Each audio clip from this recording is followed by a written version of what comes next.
Assalamualaikum warahmatullahi wabarakatuh. Kali ini saya ingin bicara tentang kampung halaman saya, yaitu di Batang Toru dan eh, lebih umumnya saya bicara tentang Tapanuli Selatan. Jadi saya ingin berbagi sedikit cerita lah tentang Tapanuli Selatan ini. Saya dari kecil hingga dewasa ya berada di Tapanuli Selatan. Jadi sangat banyak sekali cerita-cerita yang sebenarnya ingin saya bagi, tetapi kali ini saya ingin mengkritisi bagaimana pemerintahannya, bagaimana lingkungannya, mungkin secara uh, ringkas. Saya sangat tidak senang sekali itu karena birokrasi kita itu dari dulu itu terkenal dengan birokrasi yang sangat nepotisme begitu. Dia itu lebih mementingkan keluarganya dan sering dianggap korup, tetapi tidak pernah itu ada namanya itu OTT. Tidak tahu itu benar atau tidak, tetapi memang pada saat dululah waktu tahun 2000-an begitu memang sangat jelas sekali di situ banyak sekali praktek-praktek seperti uang-uang terima kasih begitu. Jadi saya itu orangnya sangat tidak suka dan selalu melawan itu hal-hal yang seperti itu dari dulu. Contohnya pada saat mengurus KTP. Kalau teman-teman ingat dulu itu kantor Bupati Tapanuli Selatan itu kan ada di Jalan Kenanga itu. Kalau kita itu mengurus KTP itu antrinya sudah tidak ini lagi. Ya siapa yang punya orang dalam biasa dia didahulukan dan ada biasa itu uang terima kasih. Lehen masuk tik. Nah, jadi di sana itu ada namanya uang terima kasih. Padahal kita itu kan meminta hak kita sebenarnya. Dan dia menjalankan kewajiban dia. Dan dia bekerja untuk itu. Dan dia mendapatkan gaji. Jadi seakan-akan dia itu bekerja untuk kita. Dan kitalah yang berterima kasih memberikan uang pada dia. Itu sebenarnya kebiasaan tradisi yang ada di tempat kita. Yang tidak pernah hilang dan sangat susah hilangnya. Walaupun sekarang itu kalau kita masuk ke kantor-kantor itu kan ada gambar tangan gini. Tolak korupsi. Kalau pemikiran orang yang sempit itu selalu berpikiran itu korupsi itu adalah mencuri uang negara dengan jumlah yang besar. Padahal bukan itu saja. Selain daripada gratifikasi itu kan, uang terima kasih segala macam, itu juga korupsi. Korupsi waktu apalagi. Oh, ngeri. Kalau kita lihatlah itu pegawai-pegawai yang berkantor di Tapanuli Selatan di Sipirok, kantor yang ada di Sipirok itu. Lihatlah sepanjang jalan itu di Sidempuan. Sebelum menuju ke Sipirok, itu jam 8 pun masih banyak lagi orang di situ. Bagaimana kita mau maju kan?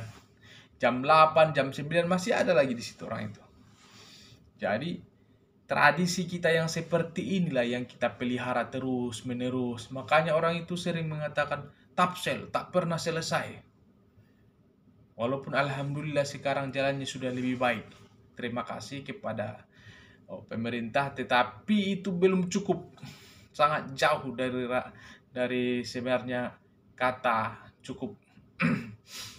Sebab Tapsel itu sendiri memiliki kekayaan alam yang sangat luar biasa sekali. Bukan hanya dia mempunyai tanah yang subur, air yang melimpah, kemudian ada tambang, hasil mineral, itu sangat banyak sekali.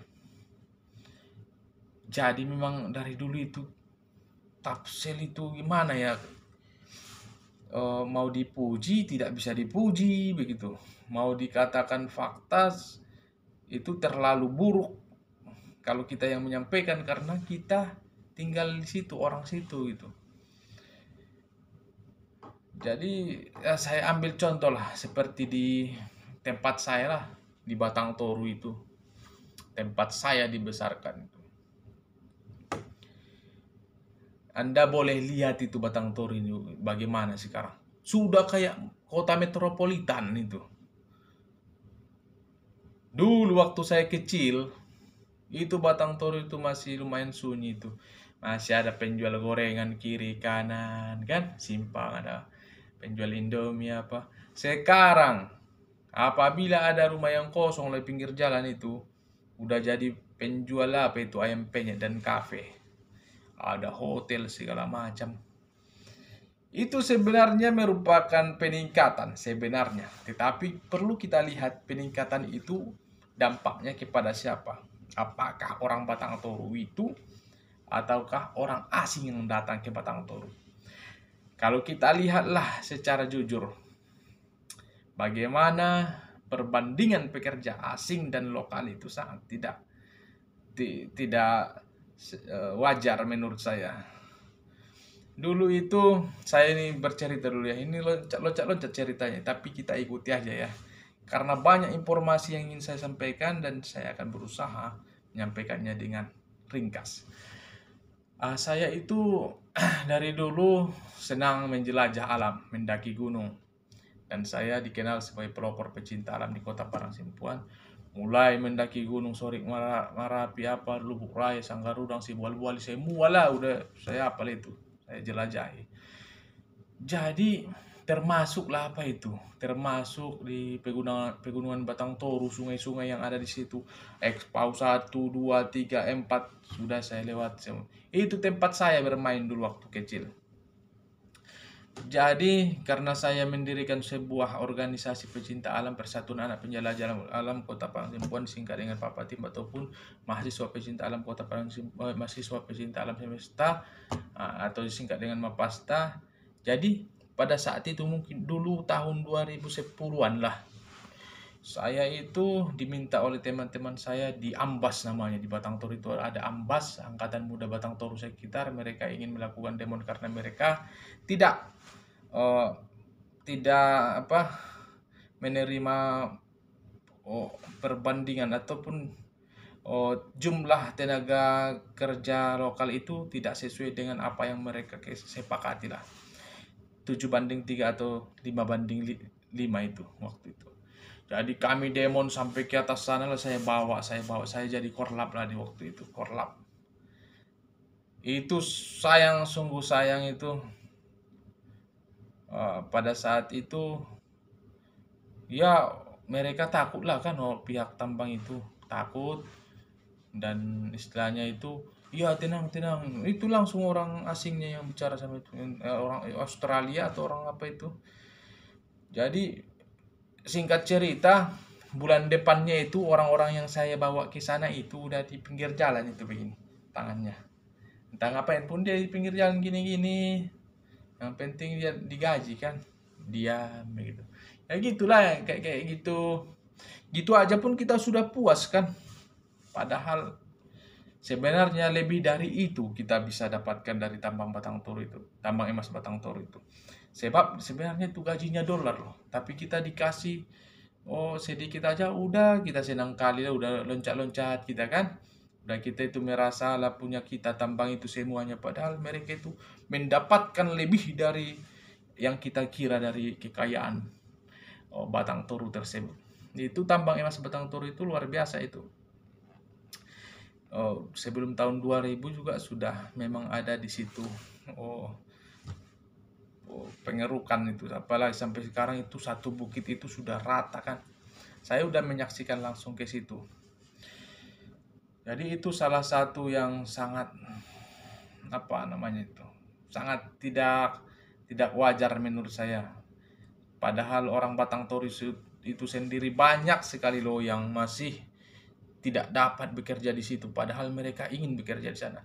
Jadi dampak dari ketidaksesuaian itu, pekerja yang dari lokal dan asing itu, orang lokal menjadi terpinggirkan.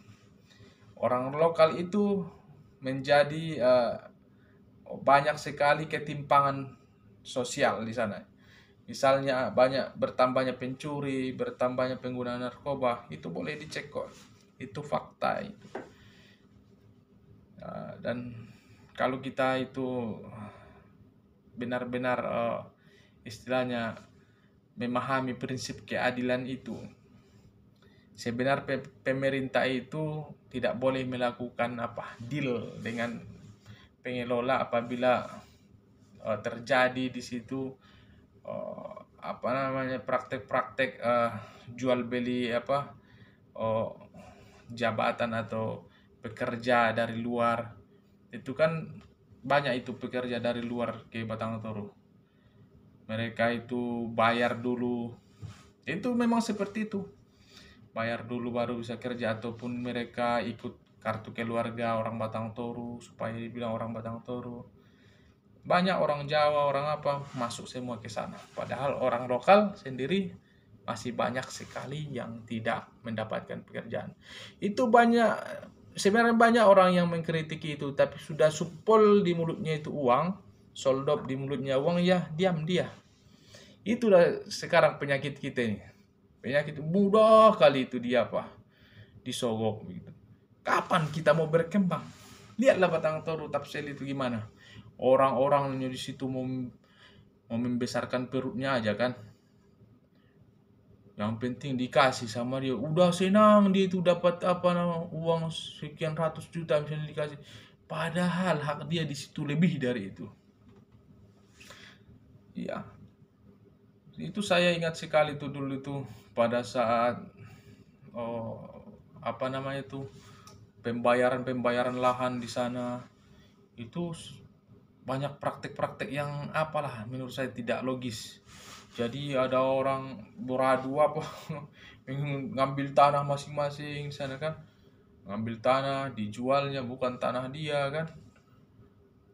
Kita berebut untuk menjual tanah itu, kita merasa udah menjual tanah dengan harga besar kepada pihak tambang, padahal jauh lebih besar keuntungan yang mereka dapatkan itu. Tanah Batang Toru itu kaya dengan emas. Itu nenek saya dulu itu pernah menyampaikan syair kepada saya itu tentang bagaimana tanah Tapanuli itu mempunyai kandungan emas. Seperti ini kira-kira syairnya. Emas dobaya tano Tapanulion. Kira-kira gitulah ada liriknya itu. Itu syair itu jauh sebelum adanya tambang emas itu. Dan pada saat ini menjadi kenyataan bahwasanya tanah Tapanuli adalah tanah emas yang sangat kaya raya sekali. Tapi ini hanya untuk saat ini, untuk masa depan. Lihatlah contohnya seperti di Freeport, Papua. Rumput pun tak akan tumbuh di situ. Sebab merkuri yang telah banyak bersebar di sungai, di tanah, memang tanah itu akan butuh waktu untuk pemulihan, bahkan ribuan tahun. Jangan kita itu senang saat ini seperti kita itu mendapatkan mendapatkan durian runtuh begitu. Padahal anak cucu kita akan kehilangan kampung halamannya, seperti saya yang merasa telah kehilangan kampung halaman saya. Kalau kita pergi ke Batang Toru itu, orang-orang itu gayanya sok-sok kali itu yang gaya itu. Berhonda pun gitu kan. Keren kali dari dia rasanya itu yang pakai baju tambang itu kan. Saya sebenarnya tidak menyalahkan mereka, tetapi mereka seharusnya bersatu. Padahal teman dia, keluarganya masih banyak, dia bangga kali. Usahakanlah kita dulu. Orang lokal dulu diusahakan.